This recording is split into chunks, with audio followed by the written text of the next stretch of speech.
Well, thank you for 4 excellent talks. Can I now ask all 4 of you to come up on the platform, and you will be chaired by Owen, who is one of the trustees of Nuffield. Wynne is an organisational development consultant supporting individuals and organisations through change, utilising combinations of facilitation, coaching and training. He also manages the Family Hill Farm in Mid Wales, involving a performance-recorded sheep flock, heifer rearing and environmental schemes. He has extensive experience as a chairman and is currently chair of the governors at his local high school and was chair of Nuffield, Wales. He also sits on the board of governors of Wales. He's also much involved in Nuffield with the mentoring group with Julie Mate, and he has also just recently been doing the alumni who have been disengaged with Nuffield for a number of years and just issued a report which the trustees will be looking at in December. Wynne, over to you. Royal Highness, fellow scholars, ladies and gentlemen, it's a pleasure and a privilege to chair the session after these 4 excellent papers. 2 things regarding questions. If you could please keep them short, because time is of the essence. And to reiterate Jonathan's point, if you can steer away from anything to do with what may or may not be in your urine, that would be really good. Open the floor to conference. Stephen, thank you.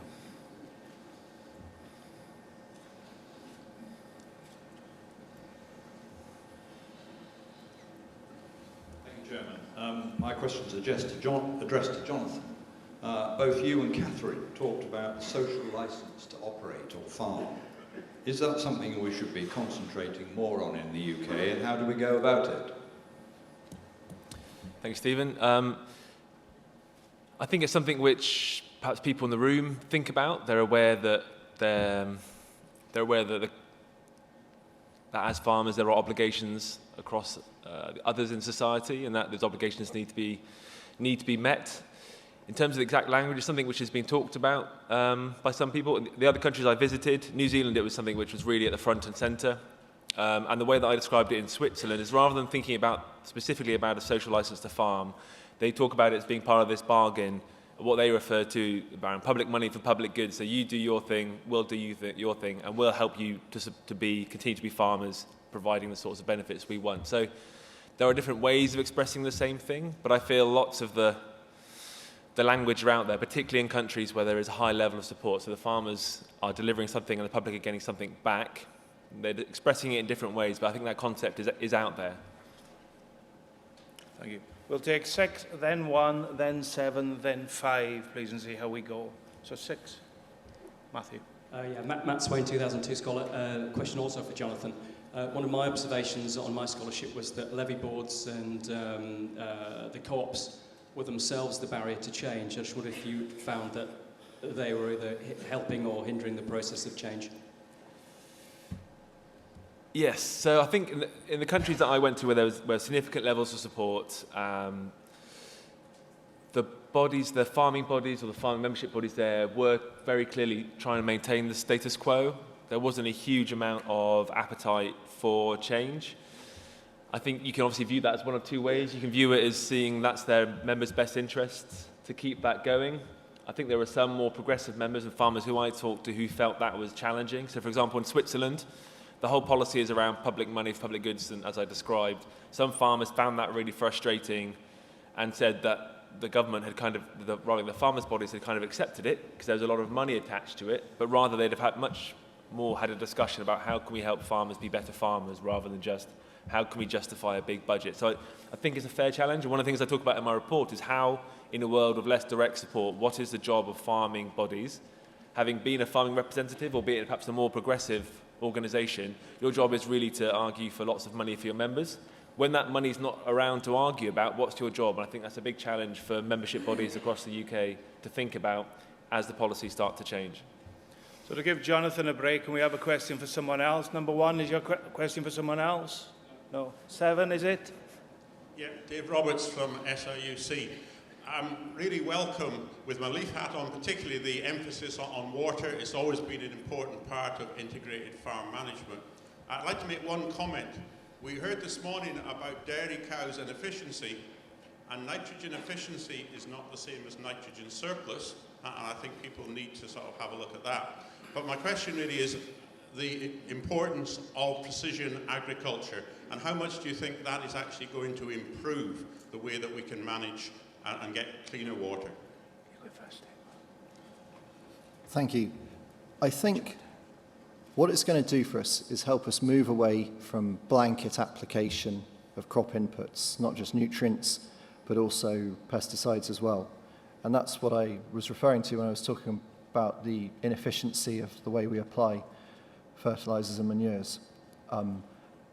So that's one point. The second point is the sensing technology is developing very quickly all of the time, so that we can really target those inputs where they're needed. And the robotics, I think, will also take things forward a long way. Yeah, I think those would be my key points. And Lorna, bearing in mind it's a water question, so response in less than an hour, please. I thought I had a week. My thoughts are, with regards to precision agriculture, is other industries are looking to precision to help improve them with regards to efficiencies, time management, costs, etc. Definitely with regards to water, it is something which, if you were to understand with your fields, with your field systems, actually how your geology and your soil type and your soil structure was performing, you would then be able to better understand your applications to land. So collecting data that gives you an idea of what's under your feet will help you to then identify how you can create an infrastructure of environment which stops it washing off away from under your feet. So yes, I see it as key. David Rose, please. David Rose, 2001 scholar. I'm also an ambassador for the Woodland Trust, and the reducing of nutrient leakage into watercourses is a very important subject. And my question is really for Lorna and Tim. I wonder if they've had a chance to talk to their fellow Nuffield scholar, Tom Archer, whose presentation I'm looking forward to very much later in the conference, with the use of trees, and agroforestry is playing a major part in the reduction of nutrients going into water. Thank you. Thank you for that question. I visited an agroforestry enterprise in southern France where the arable farmer had planted rows of trees every 24 metres, and that was undoubtedly improving or reducing soil erosion on that farm. So I do think it has great potential, but I think this is an example of something where we have resistance from farmers, quite rightly. Planting trees in rows across your fields is a radical change. And that's where we need much more investment and research in these sorts of practices, and more on-farm trials so that farmers can see locally these sorts of practices. And I would include companion cropping within this same category, things that increase the amount of diversity within our farming systems, both above and below ground. So I do think it has potential, and particularly in particularly sensitive areas where nutrient loss is a major problem. But more research is needed. So my background is actually, my father was a timber manufacturer, so woodland is very close to my heart. My grandmother planted a lot of trees on our farm, which enabled us to be able to have shelter belts and provide quality grazing areas for our livestock.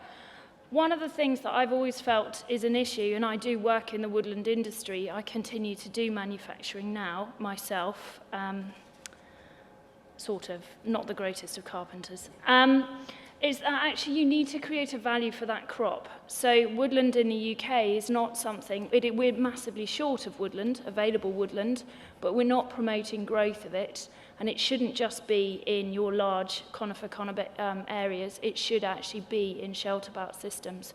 But that means that for farmers to become interested in woodland, they actually need to have a value to investing time and effort in managing and maintaining that woodland through its whole life cycle. So I see a lack of market drivers being one of the hurdles as to why farmers want to invest in woodland, alongside the fact that if you put woodland down, it's for in perpetuity in Wales. People are frantically waving lollipops at me, which gives me a great sense of power. So we will take one next, and then a question for Jude, please. Jeff Sansom, 2004 scholar. A question for Jonathan. Excellent presentation, excellent topic. Jonathan, given all that excellence, I find your recent retrograde career move into DEFRA an intriguing one. But scholars love a challenge. You're now at the heart of the agricultural bill, which will define the livelihoods for many people in this room. There's hundreds of amendments being thrown at this bill, but virtually all of them being bounced back due to the political constitution of the committee. How can you use your Nuffield scholarship experience to influence the detail of this bill going forward so that it really delivers for the agriculture and the wider environment? Thank you, Jeff, for the deliberately difficult question. So Nuffield Scholar is about leading positive change in agriculture. So I took the job and I was offered it on the basis of opportunity to be challenging and to promote, and I said myself part of the job, what I wanted to achieve in whatever role was about complementing and challenging, and that's something which I'm doing in my current role. There is a real appetite in the government at the moment, I'm sure all governments across the UK, to find out, to do the best we can, to make the best policy we can, make the most of this huge opportunity of change. There's a lot of interest in what the Swiss have been doing, some of the ideas around New Zealand is of course hugely pertinent. So the way that I've been using my Nuffield Scholarship is in both positive, illustrative examples, so here's some great models which worked well, or here's how we might work with advice, but at the same time providing challenge and showing, okay, here's where things go wrong. You know, perhaps New Zealand been too successful in some aspects, but then if you look at Japan, they have been so resistant to change, they're now in a very difficult position. So it's something I do on a regular basis, on the basis of the people who I met, the people who challenge me, and the people who have inspired me, and it works reasonably well. But you're one cog in a big machine. But I like to think at least move the machine a little bit further forward in a direction which I think hopefully people appreciate. And Campbell, please. Campbell, 93 scholar. Would like to firstly compliment Jude on an excellent presentation, but ask him to suggest how we can most successfully engage with those people who most need the engagement. And it also applies across the rest of the panel, because the people who have a lot of the biggest issues are least likely to seek help for their particular problems. Thank you, Campbell. From our experience, farmers talking about their own mental health is the best way to get people to start talking and come forward. And very often I think farmers are in a good place because, you know, generally people do look out for their neighbours. If someone stops coming to the pub on a Friday night that is normally there, or somebody stops coming to the church on the Sunday, you know, farmers are in a position that they can go and knock on that door to check in with folk and see how things are. Also, I think the more farmers that put up their hand and seek help and then tell their story like Doug Avery did, I think that will then give people more confidence to start talking about their mental health. Because in reality, if we don't get that right, how is the farm business going to thrive if we aren't in a good place in our own mental health? So we're coming to 5 and 7 and 6 if we have time. Okay, and 5. David Holmes, scholar from the last century also. Just a question on soil health. We all know soil health is very important, but I very much support paying farmers to increase the organic matter in the soil in a measured way, possibly as a public-private initiative where some of the private money is coming from carbon offset trading. This obviously has benefits not only in the soil fertility, water holding capacity and all the rest of it, but it also sequestrates carbon, which mitigates climate change. So my question is, have any of the panel identified any government appetite to go down this route? Thank you. Do you want it? I'm going to say that, when I attended World Water Week, which was really where I learnt about a lot of things which would directly and indirectly relate to water, and one of those things was with regards to agriculture and things like deforestation, carbon sequestration, trading, etc. One of the things that surprised me was actually there was a lack of British representation in that audience, and because you're able, by using water as a conduit, to identify the success of your environment, and carbon sequestration being one of those, I was really surprised to see that actually we didn't have people there looking at how other countries and organisations were doing that and how they considered it valuable. So we have, so in Wales, for instance, we do free fund, we 100% fund farmers to take soil sampling, but actually there's only been a 33% uptake of soil sampling advice from the industry. And it is one of those things which actually, getting connected with your soil first as farmers to be able to then shout about the value of what you have and what you can do with it, is probably one of the best ways to then be able to then create. You need to have a cooperative network, which means that there's something to trade, because trading as individuals is very difficult, whereas trading as a united front would really help. So that's probably the easiest way for government to get involved with us, is for us to then go to government with the goods in place, should we say. So briefly, Tim, and then Jonathan, and we'll take question 7, and that's probably it, I think. I think there are opportunities for farmers to get new revenue streams through selling ecosystem services, and you can combine measures that benefit water quality and carbon sequestration. So I think we will start to see mechanisms emerging for matching buyers of these ecosystem services, and there are a lot out there, whether it's house builders or airlines or whoever, with sellers, i.e. farmers. So in my past and current roles, lots of discussions about soil health, recognising it has a whole range of benefits to farmers and environmentally and so on and so forth. I was a bit surprised actually in other countries, particularly, so Switzerland talked about being a very environmental policy. It wasn't something which they were really picking up on, and I think that's because essentially what they're trying to achieve there is, crudely speaking, shoveling money to farmers, and then they're sort of working out why afterwards. It's not that elegantly thought out policy, and they're missing some of those opportunities. I know there are more discussions across government and other colleagues about soil monitoring, and that's the big challenge, which enough scholars will know much about, is how do you get that soil monitoring right and consistent. But there's a lot of interest, I think, here, which compared to the other countries I visited, with perhaps the exception of New Zealand, I didn't see. A final brief question, number 7, please. Hi, Kate Main, 2018 scholar. I wanted to ask how we justify to the general public financial support for clean water measures when we could implement the polluter pays policy. I'd like to, firstly then, so I designed urban landscapes and I specialise in sustainable drainage as part of what I've done as my life's tapestry. Definitely, actually, if you're going to go down the route of polluter pays, we need to all identify what our environmental footprint and our water footprint is, because it's not just agriculture that's contributing into water courses. It's the fact that actually the measurement system at the minute only identifies quite basic pollutions, and so if you start to take that into a more complex area, you start to identify that there is actually a lot more going into watercourses and affecting our environments than we currently understand. So I don't think polluter pays. First off, we shouldn't be throwing mud at each other. We should be trying to actually bring each other together to identify the problems and then look for a root cause to find the solution. I think that when I drove a diesel car up the motorway to get here, I was a polluter.